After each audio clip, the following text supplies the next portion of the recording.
Super Rugby Pacific is done and dusted for season 2026. The Hurricanes with a record-breaking win over the Chiefs in last night's final in Wellington. Plenty to dive into looking at last night's game. Also, we'll preview Dave Rennie's first All Black squad as head coach, which will be named, of course, tomorrow. There's the injury to Lester Whanganuku to mull over. We'll also have an exclusive sit-down interview with Black Ferns and Blue skipper Ruahei Demant. Plus, of course, we want you to have your say, your shout. Scan the QR code on screen. Plenty to chat over tonight on The Breakdown. Here's Morby! And they should smile, and they should celebrate. Ruben Love! If you're locked in your 34, We're pretty clear on who we're picking now. We get asked to come up with a list of tries of the year. Can someone just make a note of this one now? And the Hurricanes are in again. What a breakout, what a strike! That is the record breaker! And it is Blues who cling on to a one-point lead. Yes, boy! And a decade after their first and only triumph, the Hurricanes again, the champions of Super Rugby. And take a look around you. This is it. I'm going to catch you later, but I'm going to get out.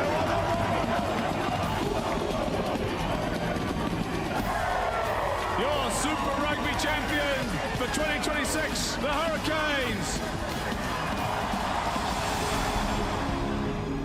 Kia ora team, welcome into The Breakdown. Hurricanes by name, Hurricanes most definitely by nature last night in the capital. Demolition job against the Chiefs, 60 points to 5, a record-breaking finals performance. Before I get to these three gentlemen who were at the Cape Tin last night, one who was pitchside having to anchor himself down with all of that wind, Jeff Wilson, we're going to get your shout to start off the show tonight. Is that Hurricanes team of 2026 the greatest Super Rugby team of all time? Yes, no, of course, you look at the Crusaders of 2002, unbeaten in that season, the Blues of 1996, plenty of really, really good teams over 30 years, but was that the best team last night? As I said, Goldie, Beeve, Mills, you were all there last night. Goldie, though, you needed some anchor supports to tie you down at Henry Stadium. These guys are very comfortable where they were. I appreciate you helping the pre-match, Millsy. We were not comfortable. You weren't comfortable? We were getting Because it was absolutely uncomfortable abused. for everybody except the Hurricanes and the Hurricanes fans. And by about the 60th minute mark, let's be honest, they were singing all sorts of songs and they were celebrating early because it was a remarkable performance. It really was. One-sided affair where one team turned up to play and handled the conditions, the other team didn't, and they suffered, you'd have to say, a pretty humiliating defeat. Beeve, we know when a team gets away in another team and it's a 50-plus game, sometimes the other team has a bad night. But any team, surely, that came up against the Cane train last night was just going to get flattened on the track. Yeah, Chiefs had a bad night, but my word, that second half in particular, as they were running towards us and we were behind the glass but getting abuse from the Hurricanes fans and getting reminded every time they scored. It was like watching something else, Jeff. They were scoring tries at will. Some of the ball play from their forwards, some of the offloading, there was cross kicks from forwards. It just all happened. The accuracy of the pass, Millsy, and pace that they were playing at was another level. And the adaptability, it's something they've shown all season. I know they were riding a bit of a high being 20-0 up at half-time, but you've still got to come out and execute. And some of those things they were doing were getting a little bit of momentum, understanding that there was going to be a bit of a fight back from the... Well, there had to be, right? But you still got to try and weather that. They didn't weather a fight back at all. They went out there and went to another level. It was such a good game. Like you said, like the occasion was fantastic, even the singing. I know they'd possibly won the game, or probably won the game, 10 minutes into the second half, but even I got into the bit of singing because I was getting abused at the same time. Look, I think you celebrate what the Hurricanes have achieved this year and the way they've gone about it and the fact that they stuck to their guns the way they'd played all year. It would have been easy to go into their shell.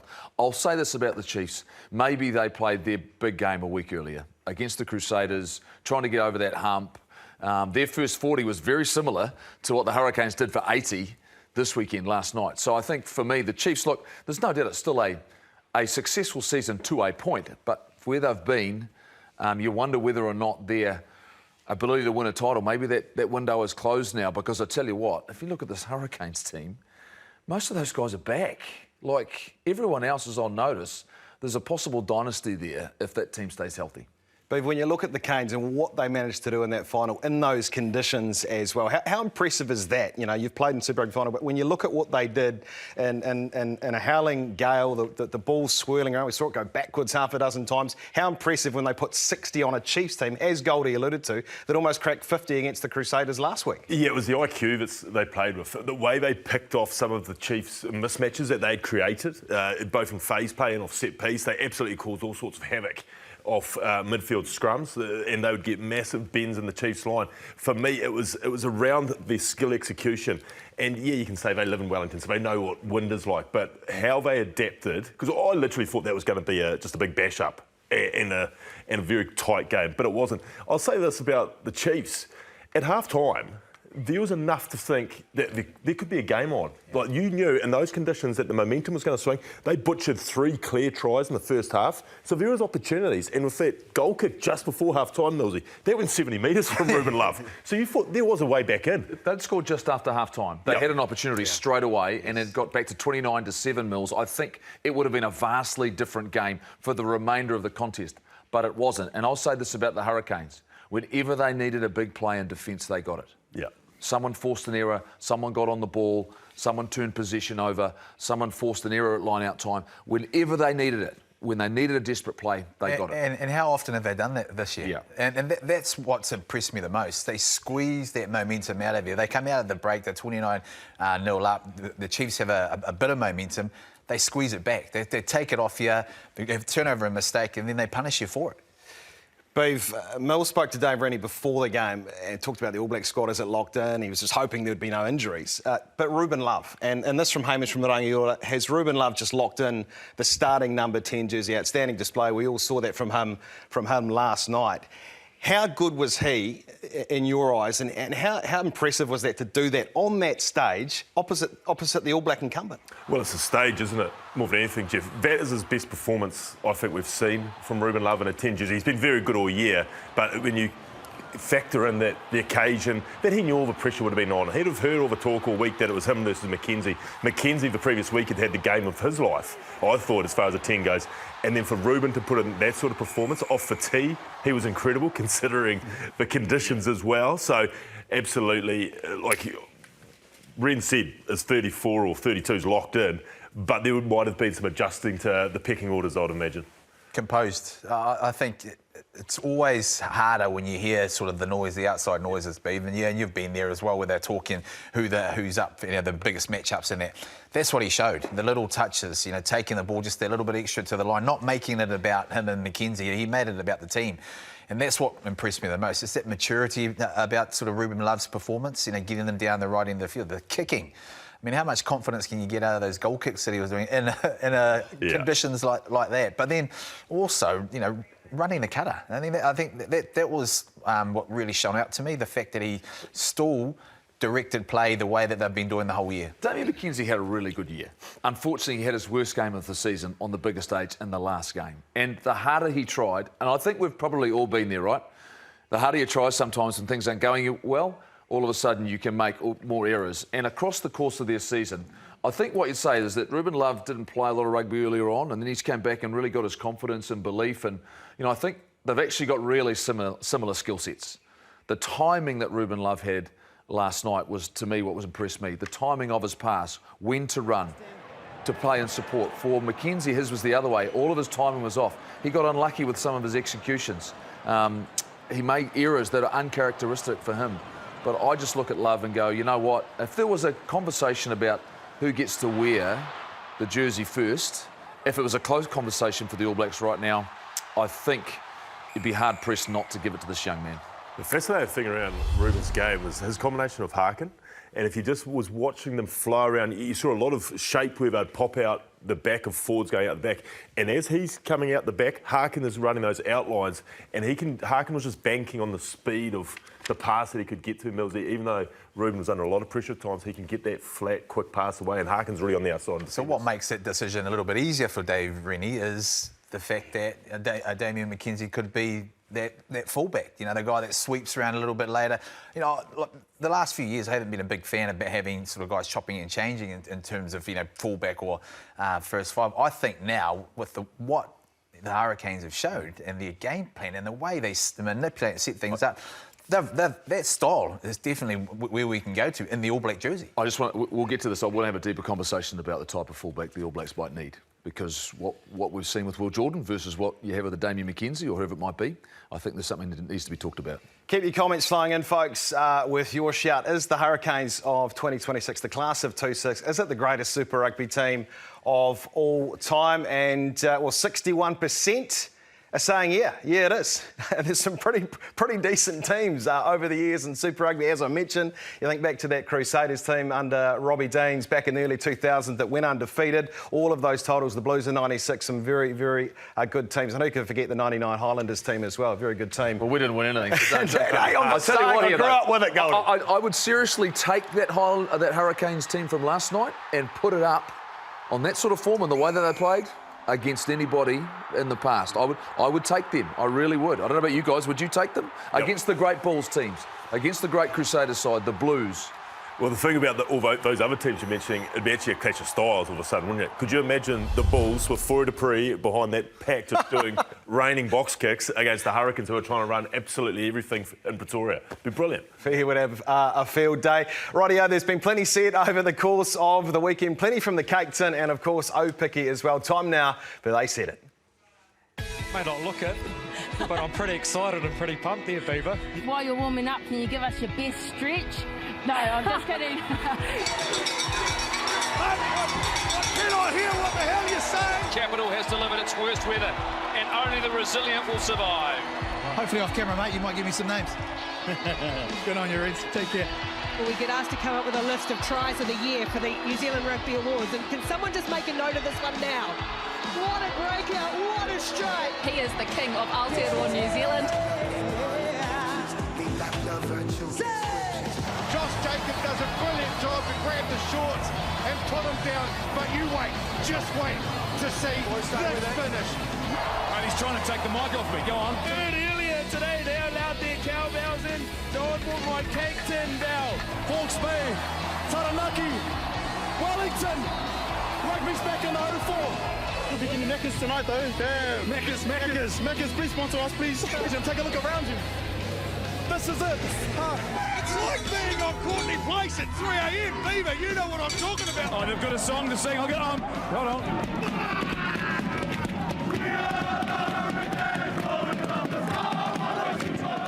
Great scenes from the Cake Tin. One has just come in here online saying, time to put a lid on the Cake Tin.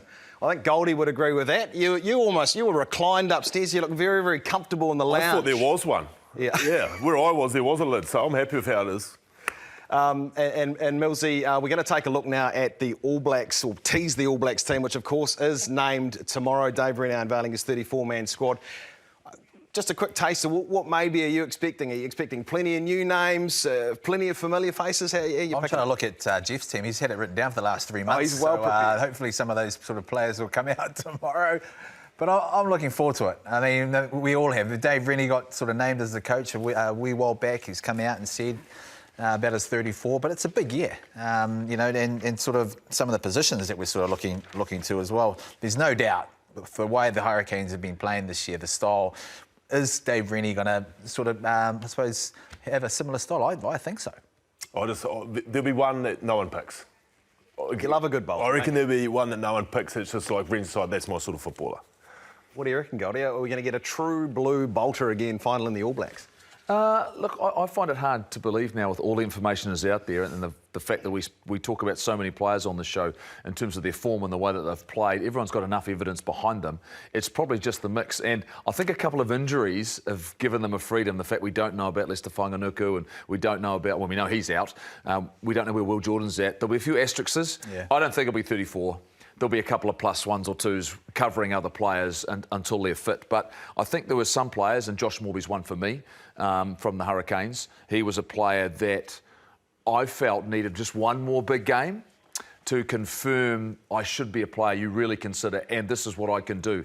And he is that type of player in a big game you like to see some little things from Mills. He's more explosive since he's been overseas and come back. To me, he looks like he's playing with a lot more confidence. Now, has he got top-end speed? I'm not 100% sure. But his IQ and balance reminds me very much of Ben Smith and the types of impacts he can have on the game. He's not there yet, but I think last night he was one of the Hurricanes that stood out for me. I think work rate as well. Renz likes his wingers sort of, working really hard off the ball. He plays multiple positions. He's equally equipped at the back as well. His top end, but that is, it's the ability to be able to have space out wide, which they've been able to create and then finish. I mean, you've got guys that in the Hurricanes outfit that are capable. 17 tries. The other side, Whianga Nofo, Yeah. you look at sort of Kenny Naholo's coming off the bench. So did he do enough, Fihi, in the last couple of weeks? While he's been injured, I think Fihi has. So, I mean, we don't know what the situation is there, right? And I mean, we've been talking about it for a while, whether he's gotten himself out of that contract or his management team has been able to get him out of that contract. But any time you're scoring tries like that, he's beaten 4 or 5 guys there. It's hard not to sort of press the fact that, hey, man, he warrants a place here, doesn't he? And that's the question. Who does miss out in that outside channel? It's more like who's not in, it's who misses out. And a couple of these injuries might give a bit of freedom to pick probably both these guys. And you touch on Morby, like I wondered about the top end pace, but I was at the end of the ground where he did that big snaking run, and that for me was something I thought, geez, he is fast. And that was something that I just thought last night he confirmed that I think he does have that gas, Goldie. Yeah, plenty of guys have certainly put their hand up. Gents, right, our time for the full 80. And tonight we're going to talk about this 34-man squad and whether or not, with, of course, the Nations Championship games coming up against France, Ireland and Italy, of course, the tour against South Africa later on in the year, whether or not Dave Rennie and his selectors should be picking guys that are heading off overseas. We know that a lot of players are departing these shores now that the Super Rugby season is done and dusted. But I'll start with you, Beef. Should they be picking guys that are heading off? For these 3 tests in the Nations Championship, no. For me, because we're so close to a World Cup, because Renz's group has got this job in the middle of a cycle, he needs to be doing everything towards the World Cup, and you need to be having a look at players that I think are going to be a part of that or going to be thought about that process. These 3 tests potentially, Jeff, I won't say softest, but when you look at a tour to South Africa with 4 tests against them, an end-of-year tour, which is always tough at the end of the season, games like Italy and maybe a French B team, there might be the opportunity to have a look at guys who you might be experimenting. We've just talked about a couple of wingers. So for me, no. For these 3 tests, it's got to be guys who are here for the long haul or the next year and a half. So, Gotti, if Beaver's saying pick guys for South Africa, essentially... So it's me, is it? Mills is off the hook again. OK, that's fine. Come to me. Hey. I'll write down the hour. I won one last week and I'm off it now. Okay. What I have noticed, if I'm adjudicating, that the clock wasn't going for me. So you got a lot longer time. But I'll tell you what, you were bang on 45 seconds. Yes. So well done. OK, we'll start the clock now. But now, you were part of the 96 Incomparables. You were part of that tour 30 years ago, that successful tour. We created some history. Is it standalone, that South Africa tour? Should we pick guys to win that tour? Or, just out from a World Cup next year, shouldn't we surely be sending guys to the Republic to build towards a World Cup? How much of my time have you used there? Because you've used that was me. Now you go. Look, I think ultimately, here's the funny thing. What you're saying 100%, but this year, I think we should consider it for South Africa. Now, we have to build momentum through the course of this season. We've got 4 tests against South Africa, 3 in South Africa and 1 in America. Getting through that without injuries, and you're going to need depth. And I think you're going to need experience. Guys who are battle-hardened. There are some players, the likes of a David Havili. I'll talk about maybe a Sevu Reece. Sammy Penny-Finau, he's a player I think is heading offshore as well. He could be incredibly valuable for those 6 weeks in South Africa. So for me, it should be considered, and particularly if we have injuries. If we've got players available to us, can help us build momentum in terms of that feeling of winning, that goes a long way to me doing what we need to do next year in Australia. So if Dave Rennie feels as though it's a strength, an asset, we get momentum as a winning squad, then we can go on and build from there. Just over there, so, Mills, you're adjudicating. What do you reckon? Who had the best? Great. 2 great good arguments. And I think, to your point, we don't necessarily need them for those first 3 games, do we? I mean, we've got enough there. The South African side of it, yes. I'd love to have guys that are heading away overseas. Not guys coming back from overseas, guys that are potentially heading overseas. Is this a first-ever draw? We could have a first-ever draw. Well, he conceded before he even started. OK, we've got a draw. think we have a draws. What about the fact that You didn't say we had a draw. I've done that well. He's I asking talked me him to into it. adjudicate, but Hey, he's mate, gonna be Jeff, stay good, together, isn't mate. he? Jeff, stay together. Come stay with me, mate. Come and stay with me. Rightio, guys. Plenty more to come after the break here on the breakdown. We'll decide who's won, Beaver or Goldie. Plenty more coming your way. Of course, we're going to talk All Black selections, the 34-man squad, live and exclusive on Sky tomorrow. Cannot wait for that.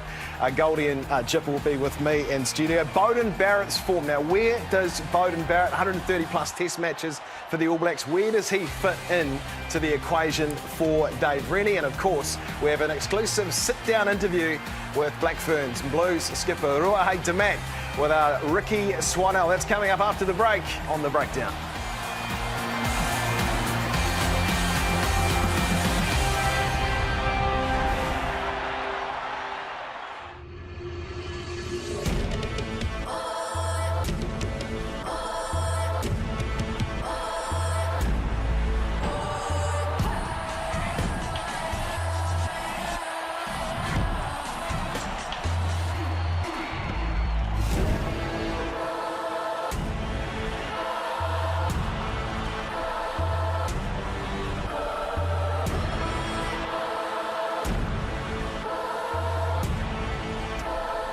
Welcome back into the breakdown. It is one of the most anticipated All Black squad announcements, surely in the last few years at the very least. Dave Rennie's first squad in charge as head coach. 34 players named tomorrow from 12 o'clock. You can catch that live and exclusive here on Sky. Goldie Jip will join me in studio. Kirsty and Crudes down at the naming.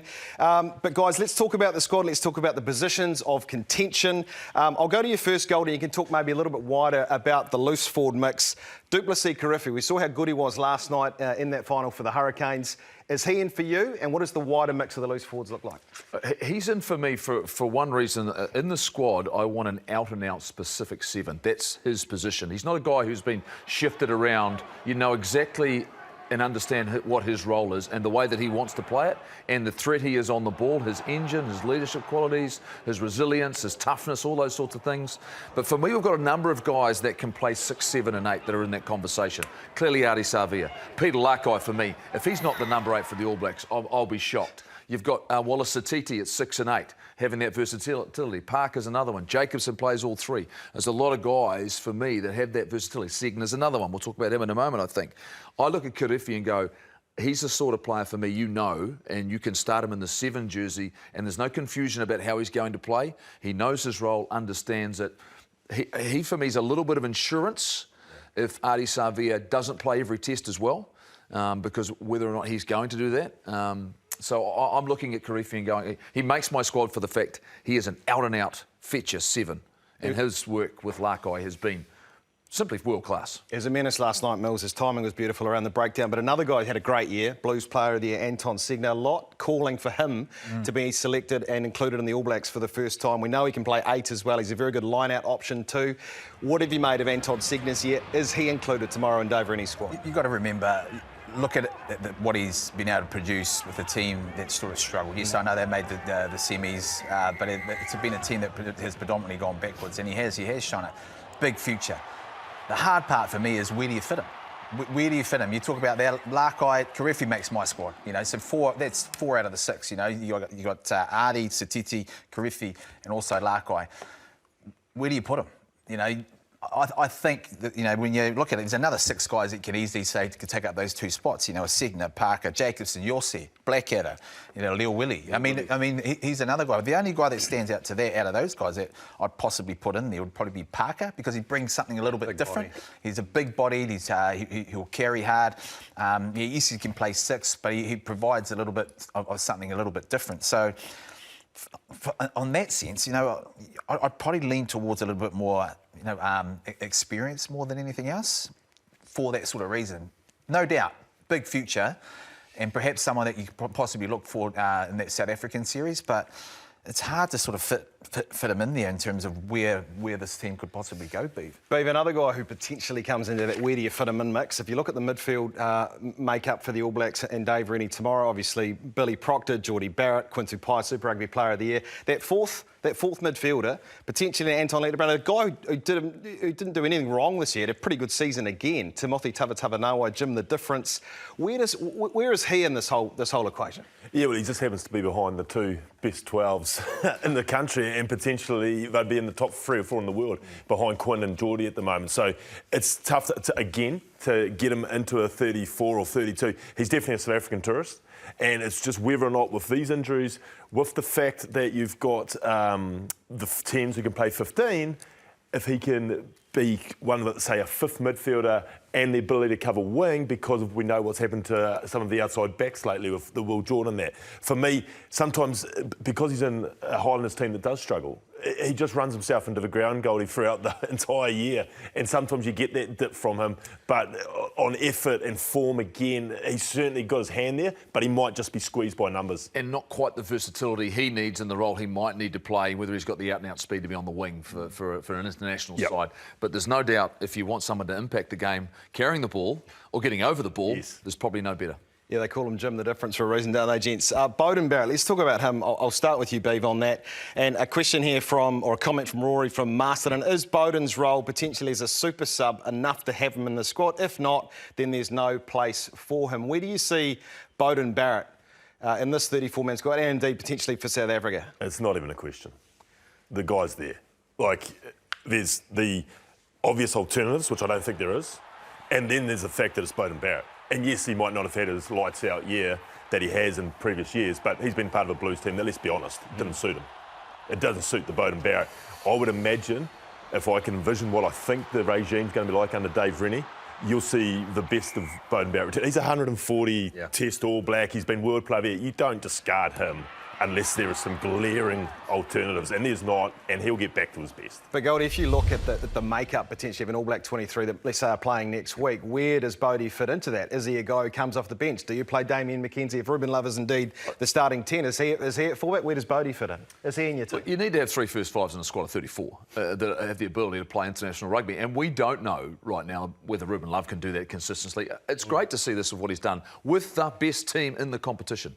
What we do know is by the end of this year, we're going to have 4 first fives available, and we're going to need to find out where they sit over the next 3 or 4 months, Mills. But for me, he's in my squad, 100%. They need this type of experience. He will be a different player than he was with the Blues this year, Mills. He will be, whether or not he can get back to the Beauden and prime, the All Blacks don't need that. What they need is Beauden playing with confidence, understanding where he can influence the game, and his best impact for me could be off the bench going forward. But I think he can do that and do that well. And remembering that the word optimism keeps getting thrown around. If you throw that at Beauden Barrett, that gives him a little bit of freedom. That's the best we'll see of him, and we'll find out whether or not he should be there. How consequential, Mills, though, is this year for Beauden Barrett? Beaver's quite right. He's played so much Test rugby, his experience, we're not questioning that. But when you look at a guy like Richie Mo'unga, who is going to come back into the frame at some point, then you've got McKenzie, Mo'unga and Ruben Love. Where does Beauden Barrett fit into the picture, say, for next year? I guess the question is, how important is this year for Bodie?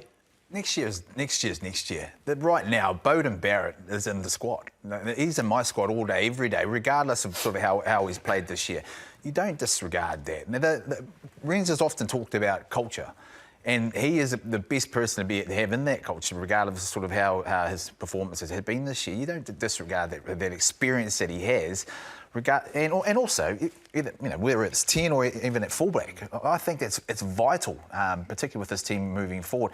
He'll get back to the form that sort of that we've sort of seen from Beauden Barrett. And the thing is, you can't disregard that what he's done. I heard he was in camp last week. The group that weren't playing on the weekend, and he was great. All the things you'd like to see from him. He was confident. He was vocal. I'm hearing that. That's the first step in the right direction for Beauden Barrett. Right here, Beav. Time for a bit of quick ball. What is the position you're most concerned about for the All Blacks this year? Not concerned, but it's the mix, and it's picking them all, isn't it? As far as the loosies, like the boys have already talked about it at length about how they get into the squad, and when you think about, I think one selection might influence other selections. So therefore, the size of your 7 and your 8, like what you're playing there might influence who's at 6. Sort of thing. So for me, it's probably how they go about picking their loose forward mix, Jeff, and I guess greater than that, the squad selections. There's a lot of concern here coming in. Thanks for sending in your details on the poll there, folks. 34% of you are saying lock is a concern. What do you make of that, Gotti? Lock's a concern for you? I don't worry about the left-hand side. I'm more the right-hand side. I'm worried about fullback because there's this way we've played the game where we've had the whole... first fives and fullbacks linked together, similar skill sets, but then was this determination we felt Will Jordan was the best player to be playing at fullback. Well, he's not that type of player. And so when I look at the All Blacks and there's no Will Jordan, is there someone who plays similar to him? That's why I've got a Josh Morby in that conversation. Drops back to fullback for the Hurricanes, allows them to be the type of attack where I've got a guy who's not thinking about creating, is having a crack. That's what I want my fullback to do. Isaac Hutchinson, who's out for a couple of months, if you hadn't heard, with a knee injury, so he's out of that conversation. Run first. Mentality, right? And create, so have a crack, beat the first man. So that's probably for me, concerned about where our fullback stocks are right now and the experience we have in that position. I wonder if that brings in a Shea Fihaki into the conversation. Plays the two positions as well. Halfback, guys. Mills, just on halfback really quickly. Who are your three halfback? We know who one of them is going to be, but I'm glad you've asked him. Who's the third halfback? Well, that's the thing. There's out and out. There's one guy, and then the distance between him and the rest is really got to come down to. I think Ratama's there. The other guy is probably from Canterbury. No, Hotham. In terms of Hotham, the other, I mean, I was going to say which one? Yeah, I don't know yet. I actually don't. I think that if you're going to have two, the two that for me would be Ratama and Roigard. The third is really up in the air. I'll just tell you the three guys who came to camp in Auckland, the ones that are obviously in the conversation. Finn Christie was there, Noah Hotham, and so was Cole Preston. So they're the guys clearly are in the conversation. You mentioned an injury to Isaac Hutchinson. What a season that young man has had. I remember calling him 2024 NPC for Canterbury. Absolutely phenomenal. Only 15-odd games of professional rugby. So we wish him and a number of other players coming back from the injury ward well. But one who is in there, guys, and what a season he had. Lester Whanganuku, the hybrid player, the way he dominated in the headgear on the side of the scrum. He's not there. Look, was it going to be a conundrum, Beav, for Dave Rennie having to find a place to fit this guy in? Well, he was going to be in the squad, but yeah, exactly. What was he going to be named as? And what did Renz make of it all? Did he want him just, that was nice, go back to your position? Or did he like what he saw and thought it's something we can use? He's a big loss.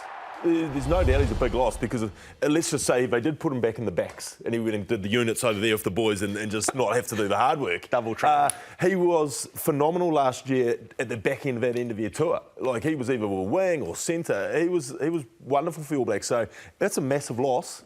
What he was going to get picked as, don't know, but he was going to get picked, Jeff, no doubt about it.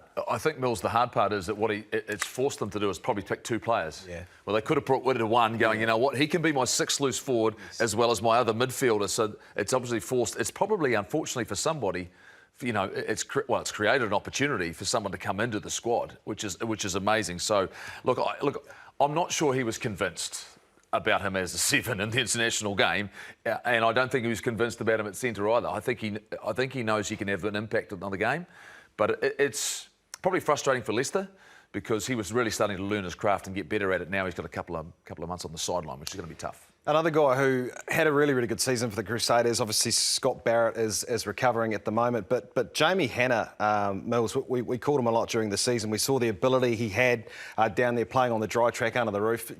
A player potentially like Jamie Hanna coming into the equation, some of his offloading ability, the stuff we saw down in Christchurch. Well, he has. He's had a good season for a young man, and potentially a South African tourist. But then you've got to look at the guys that are coming back.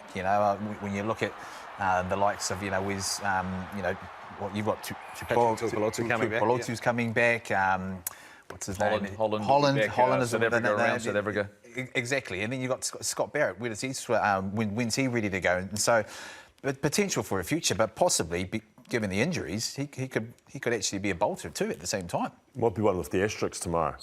He might be an asterisk, the +1. Yeah, I think it'll come down to where Patrick Tupelotu is at in terms of his health and how he's feeling, and whether or not, obviously, Sam Darry's made some big strides again, got back to his strong form. So that battle for the fourth spot will come down to where Paddy's at. But when Paddy's fit and healthy, he's really impactful off the bench, man. So I'd like to see that sort of experience around the environment as well. It's a tough place to learn your craft, and for Jamie Hanna, whether he's quite there yet, there's certainly some talent, right? Rightio, Ricky Swanell caught up with the Black Ferns and Blue skipper Ruahei Demant to talk all things rugby on and off the field. Let's take a look. Well, firstly, can you just introduce us to your main man here? This is Bullet. He's an 11-year-old Jack Russell Terrier, and he's our NIB Blues mascot. And he's doing a very good job, a little bit sleepy. Hard day for Bullet, yeah. He's ready to go home. Before we get into rugby stuff, had your law degree for quite a while. Congratulations. Thanks. So what does that look like to be admitted to the bar? Just paperwork, really. Yeah. Paperwork and fees. Do you see yourself practicing law one day? After all the effort of going to this? That's a great question. And the thing is obviously I'm a different person now, having been a professional rugby player for the last 5-6 years. I've grown in my interests. I've seen a lot of different things and I've networked with different people as well. And so the female professional landscape, to be honest, 5 years ago wasn't really something I was interested in. But having been around it more and more, I think it's probably an area I'd like to potentially get into, or something that interests me a lot more than what has been in the past. What are you kind of thinking overall? It was a really positive start in Pack 4, but the sort of strides that the team has already made and coming back in after being away, where do you see what Whitney's brought in so far? It's been really refreshing for myself, a player who's been around for a little while. She really pushes us and challenges us on the field and off the field. In terms of our rugby, she's not trying to reinvent the wheel. She's gone back to what have we been really good at, what are we good at, what is our rugby identity. What about the benefit of if he's... This one from Ryan from Wellington. I thought he'd just be celebrating the great final win last night for the Hurricanes, but he's got a bit of a bone to pick with the panel. He says, I find it crazy the breakdown panel doesn't bring reserves into the conversation, Goldie, when they talk about the Canes. They were clearly leaps and bounds above the rest of the competition. We talked about last week, all due respect, it's a good question though. Last week we talked about the fact what they've done brilliantly over the last 3 months is manage their squad. Rotated them out, took them off early when they could take them off early, had guys returning from injury.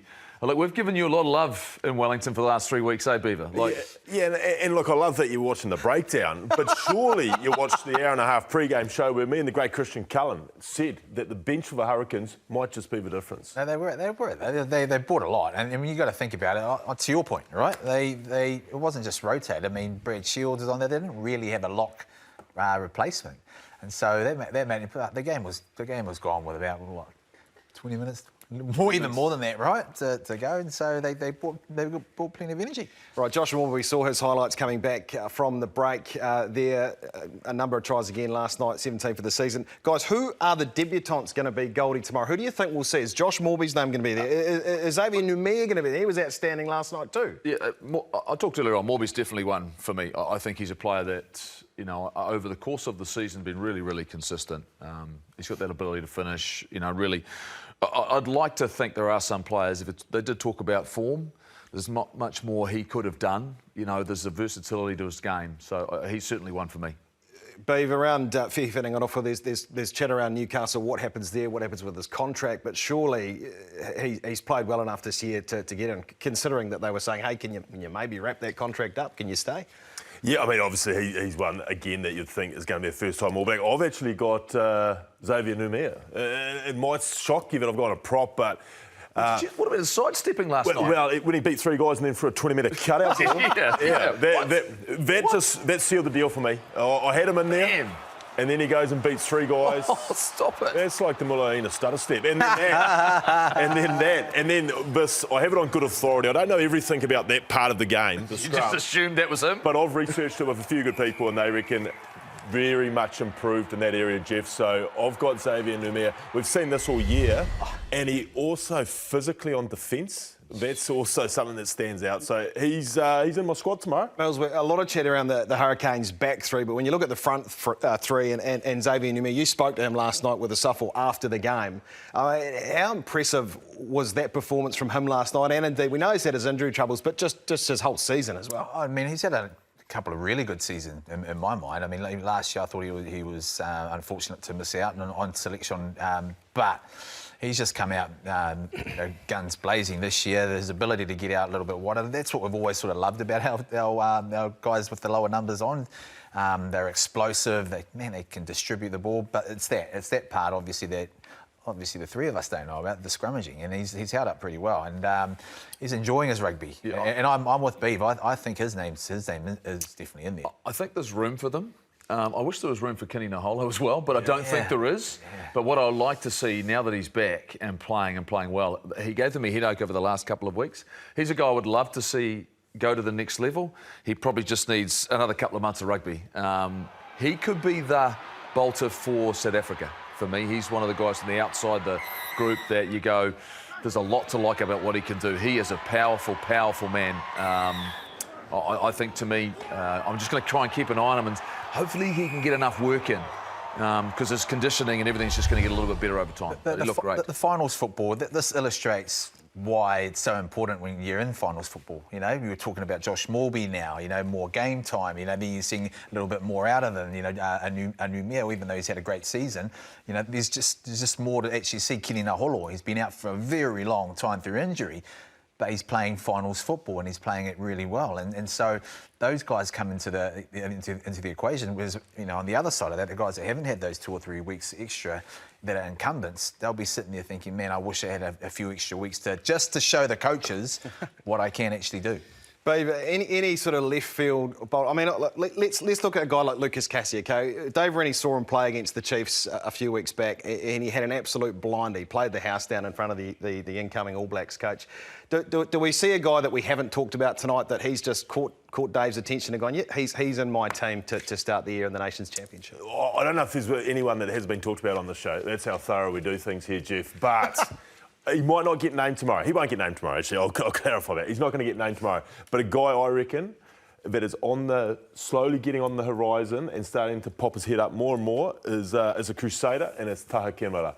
For me, there's obviously, we know the 3, which was about to become the big 4 as far as the 10 jerseys go.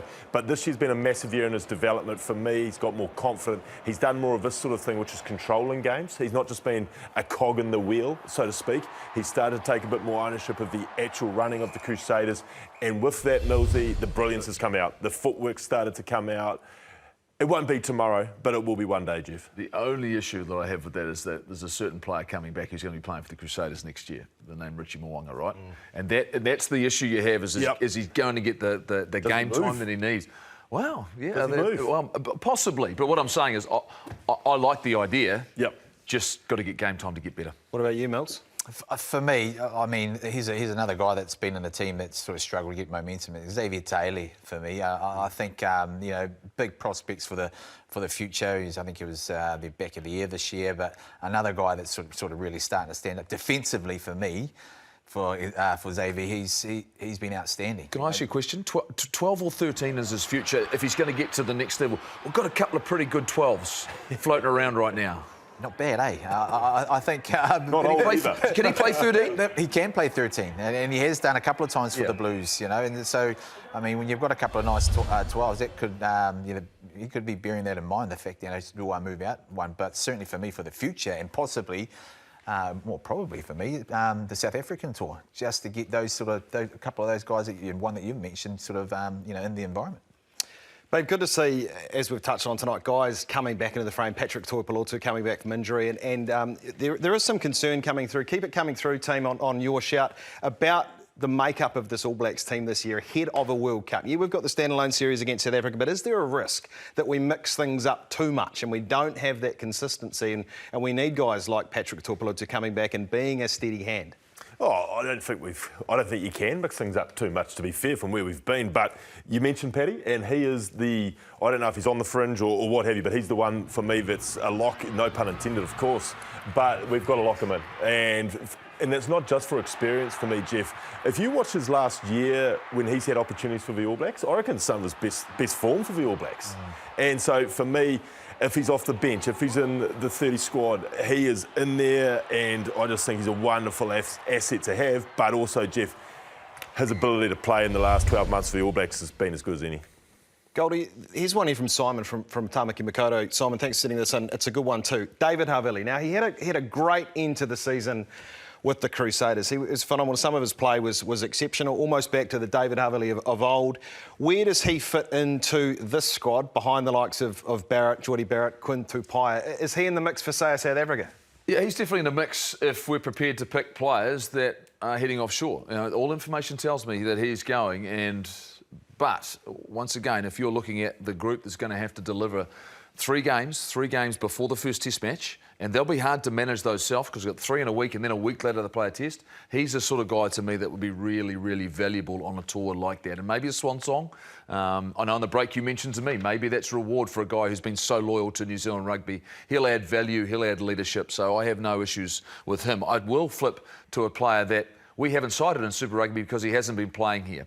And I'm picking Rieko Ioane tomorrow in my squad because of the fact that when Leicester Whanganui gets ruled out, I'm looking for a guy who's got versatility to play wing and centre. Rieko Ioane has done that for the All Blacks for a long, long time. Now, some people have felt that he hasn't delivered enough in that jersey. I'm not so sure about that. I think it's a way that we've tried to play hasn't necessarily suited his skill set. I think he's still a good finisher, Mills. So for me, I've got Rieko as a really valuable part of the All Blacks in the short term, but maybe through South Africa as well. 3 weeks ago, I had him as a winger that could possibly play centre. I've got him the other way now. You know, just because at the wing stages we're still a little bit, I suppose, unknown in terms of where we've got to now. I'm comfortable with the guys that we can select on, but I think Rieko Ioane was always in my squad. He's probably more now a centre that can slot into the wing position, but focus on centre. I think that's the other side of it. I think that hasn't quite helped him. You know, the chopping and changing from centre or sort of wings. And we can't forget how good Geordie Barrett was when he came back from Leicester, right? 100%. That's exactly where they just won a title. They won the URC. Yeah, beat the Bulls in the URC final. He's warmed to the Irish fans. Beaver, just quickly on ALB, Anton Leonard-Brown, with obviously Dave Rennie at Kobe, fantastic year in Japan League One for him. What's the future hold for ALB going forward over the next sort of year and a half? Look, I think a lot brighter as soon as they change the coach, to be fair. I think under Dave Rennie, he's not favouritism, but he's a Dave Rennie style midfielder. He has got the biggest engine probably amongst our midfielders. Dave Rennie has talked about playing counter-attack, about being optimistic with turnover. And you need work rate from your midfielders, and there's none that work bigger. This first test is going to come around quick. It's going to come around massively quick. We are less than 2 weeks away from the team that goes out and plays against France. Man, how good. I mean, that's awesome. I can't wait. Well, it will come around quick tomorrow as well. The 34-man squad, the first of the year under new coach Dave Rennie, named tomorrow. 12 o'clock coverage here, live and exclusive on Sky. Goldie will be with me and James Parsons. Goldie, Beef, Mills, thanks so much for chewing over the final. Another title for the Hurricanes. Their second, beating the Chiefs in Wellington. Heck of a performance. We'll catch you soon tomorrow on The Break.